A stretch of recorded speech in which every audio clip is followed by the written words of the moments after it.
Now remember how I said that if you have an input, like an x, okay, you've got an x value, you put it into the equation, and the output just pops out, okay? The y pops out. If you know what x is, then you can find y fairly easily. Knowing y, so knowing the output, it's always a little bit trickier to find the input, x, okay? So let's have a look at this. 25 degrees Fahrenheit day, okay? But the weather person says it feels like 8 due to the wind chill, okay? Based on a 30-mile-an-hour wind. Now here's the equation, okay? If you can read that, it's W equals 1.36T minus 26. T is the temperature right now, okay, which is the 25 degrees Fahrenheit. That's the important thing, that's the input. In other words, that's the X, okay?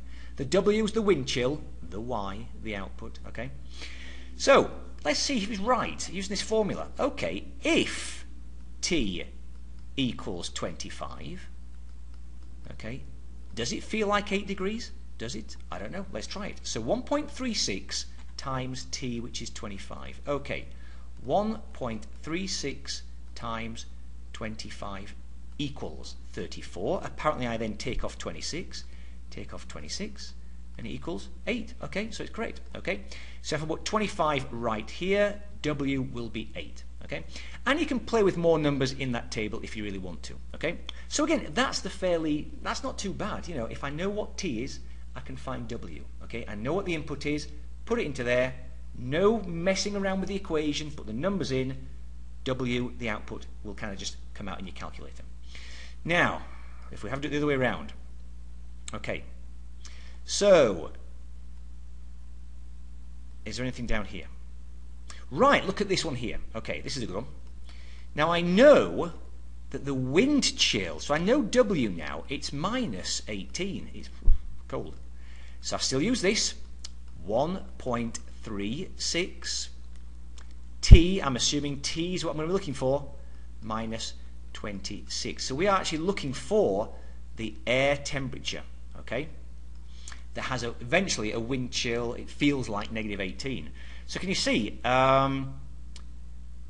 this is what we're going to have to do. So think about what we did last time, okay? I need to get to this T, okay? I need to get to that. Okay, so there's a 1.36 next to it. Let's hang on for a while. There's a negative 26 there as well.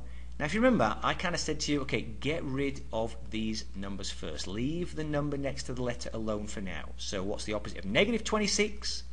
I'm going to do positive 26. There we go. I've just got rid of it. Over here, if I do positive 26, 26, think commutative law, 26 take away 18 is 8. That is 8 on that side.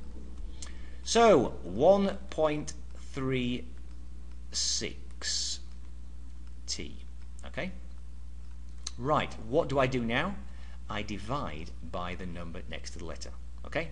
So if you divide by 1.36, okay, divide by 1.36, what am I going to get? Okay, calculator. What's 8 divided by 1.36?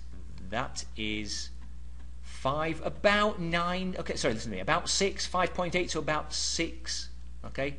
So the air temperature must be 6 degrees, okay, Fahrenheit, but it feels like negative 18, okay?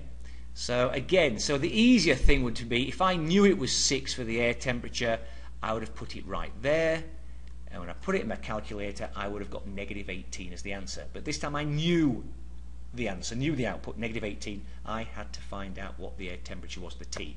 That's always harder, okay? Now, if we're actually going to work on this and think to ourselves, can I just create an equation that will just do that? All right, then let's have a look at this. Okay, so let's go on to a blank sheet of paper. Oh, let's just do it at the bottom. Now, so W, here it is, W equals 1.36 T minus 26. And that is great. If all I ever want to do is find W, as long as I know what T is, I can put it straight into there. That's the easy one. But remember, if I'm given W and I want to find T, that's the harder one. So why don't I just create an equation that is T equals?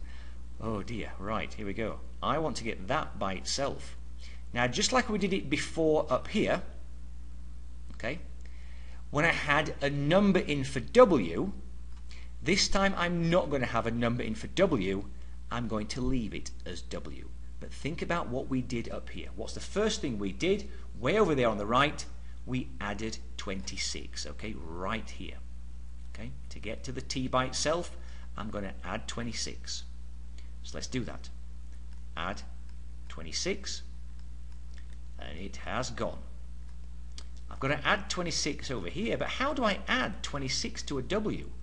Well, in some ways, I don't really think about actually adding it. I just write that. Look, all I can write is W, add, plus 26. That is what's there on the left-hand side of the equation.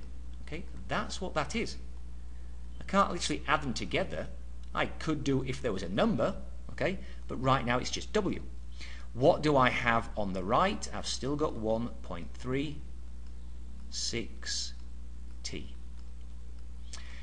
Now again, still think about it. How do I get to the T with a number next to the letter? I divide by it. 1.36. Okay, that's like saying, okay, great. Now, all I can do is write that on this left-hand side, and that I've finished. Look, I've got the T by itself. If I was to write this nice and neat, I'd go, okay, T equals W plus 26 all over 1.36. So again, with the previous equation, which is here, okay, so if I want to find the wind chill and I know what T is, I just put it into the equation. But now I've got a brand new equation. If I know what the wind chill is, I just put it into this equation and I'll find T, the air temperature. And it looks like what I have to do is, if I know the wind chill, I add 26, calculator, divide by 1.36, and that will give me the air temperature. Now, can you see that I'm not using any numbers, I've just created an equation. Not easy, but that is you kind of just rearranging equations, okay?